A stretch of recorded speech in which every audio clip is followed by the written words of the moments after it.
Hey there. This video is going to cover the actual case in itself from a bird's eye view, a look inside the case, and the inventory that's configured here within the case. So much like the other videos, we're going to start by a very important fundamental thing, and that is keeping this mat. It's a protective mat, helps the phones and everything when this lid is shut to stay safe and not shake around or be broken or whatnot during shipping. So with respect to that, we're going to take it out of the case, set it aside, but remember to put it back before we actually pack this up. So as we focus on the devices and the content within, you can actually see this is the 9971 that has the USB camera option, so we can do video. And of course, as you know about this model, it is touchscreen. And then we have the DX650. This is an Android-based touchscreen. And here, DTI has created the locks or the Velcro holders for the actual handsets themselves. So again, from a shipping perspective, just putting those back basically before you ship is a good thing. And now what we'll do is we'll move to the actual the grid slide and the surface. So as I take this out and tilt it towards you, you can actually see here, this is a Lenovo Mix 2 model. Touch laptop or tablet that running Windows 8.1. It's an i5 processor. It has 4 gigs of RAM, and its purpose, as you probably have assumed, is for running Jabber and other applications as we progress, contact center, potentially WebEx and whatnot on a Windows environment. And then right beside the Lenovo is the Samsung Note. And this Note is running the latest version of Android, and it is also running Jabber and some of the applications as we move forward. So why don't you come in here and have a look right inside the case as we start to look at some of the components within the case.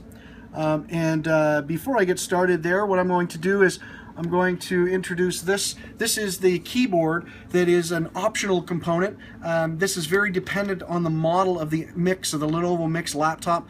For the first iteration, if you will, this is included, but this might be in short supply moving forward. The other comment I would say is sometimes it's more in the way than it could be used, so it's probably not a bad thing if you don't receive this particular keyboard. However, if you do, it just basically folds right over the Meraki, and it protects the Meraki, but also allows the surface to shut. So I'm going to take this outside of the case right now, and we'll start to focus on the actual components. So we'll start here with the Meraki. This Meraki is the what's known as the MX60W, the W for the Wi-Fi antennas.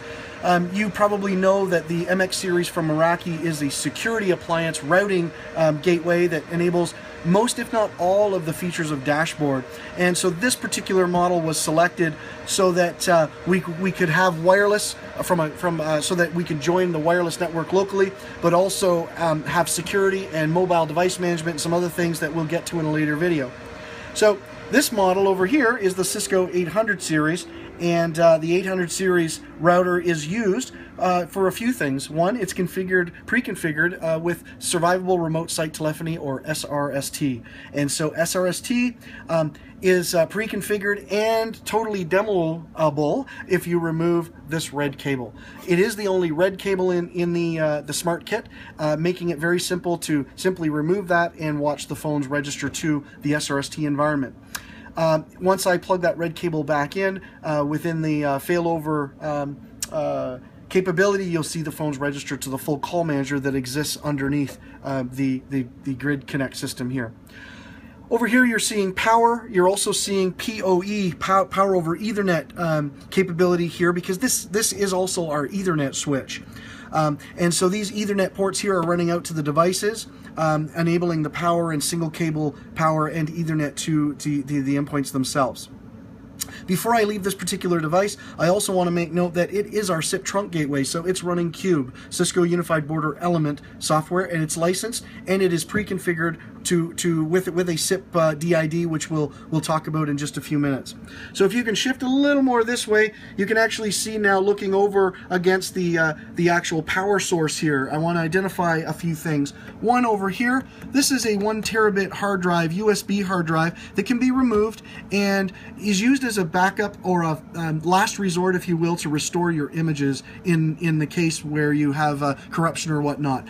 What is on this hard drive is the configurations for everything that can be backed up inside the Premise Smart case here and the Cisco Xperience, including your call manager, Unity, and all of the application images as well. Right above it is the actual high-density charger for the Lenovo. And so within the pocket, which we'll get to in a minute, exists this cable here, and this is a dual-sided USB adapter, which allows us to now plug in here, plug into the Lenovo, and it provides a high capacity charge. Much like the cable to charge the Lenovo, there's a second white cable that is used as a standard USB that plugs into this adapter right here, and this is just a standard USB charger that ships with the Samsung Note that allows us to charge the Note. While we're talking about what's plugged in on this side of the power bar, I want to make note of something.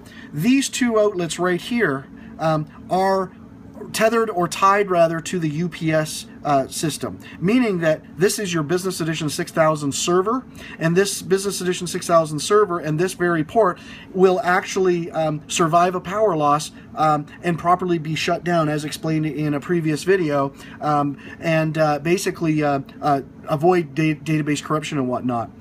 What's important here is, as I mentioned, that these two ports are off of that UPS. It's important, however, that we don't increase the draw, because the power supply and the UPS that's been provisioned for this has been very much prescribed to suit the medium density server and hold it up just enough time for it to gracefully shut down.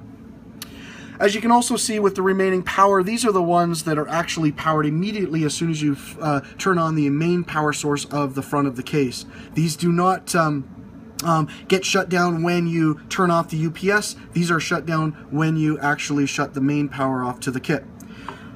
Moving over here to the backside of the case, you can see the fan that we talked about. It's the exhaust removing the air out of the actual premise kit in itself, and then you can see the other side of the through case adapters, the USB, the pre-wired Ethernet that we talked about in the last video, and an HDMI.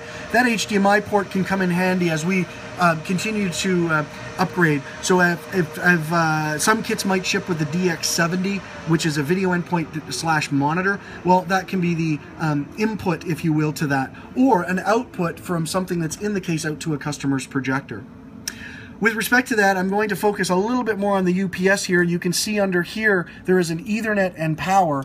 That Ethernet and power is powering and connecting what is known as the client access tether point for the DTI provided power source that allows you, as mentioned in a different video, to turn your mobile hotspot on your mobile phone, and this device here will take this whole kit online, and the SIP trunks from here will register and you can begin dialing. So moving over here to the pocket, the side pocket, which is enough room to carry the accessories. One particular accessory is this Jabra, very high definition, high quality audio, Bluetooth audio device, and that allows us to also charge off of USB as well, and frankly you're able to use the same charger as you would for your Samsung Note. This device here will register to any Bluetooth enabled source within here, including both the tablets and also the Bluetooth enabled phones here. Really good product to be able to hand out during a demonstration or even show the power of accessories and high quality and high definition accessories. Focusing back over here in the pocket here, there is also a quick guide. Now this guide may change as we move forward and also grow to become much more informal with other things, but today what it outlines is the overview of the kit, the dialable numbers, the users, the passwords, and whatnot, and then here some of the other things like the major pilot points that we want to dial within the auto attendance call part, and then also our contact center express configuration and how that's also laid out. On the flip side of this is a network diagram that pretty much explains everything that's in this kit, and also its IP addresses, usernames, and passwords, and how things are laid out, particularly so that you're able to, from an engineering perspective or a sales perspective, understand the flow of the kit.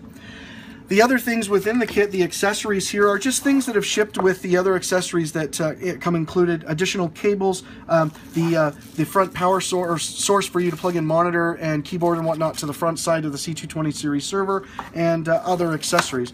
So with that, as I had mentioned, we will now, in further videos, start to focus on the features of the kit and walking through the capabilities of all these. But I think it was really, and is very important for you to see exactly what's in the kit and understanding how it's been put together for us. All right, so happy demoing, and we'll talk to you real soon.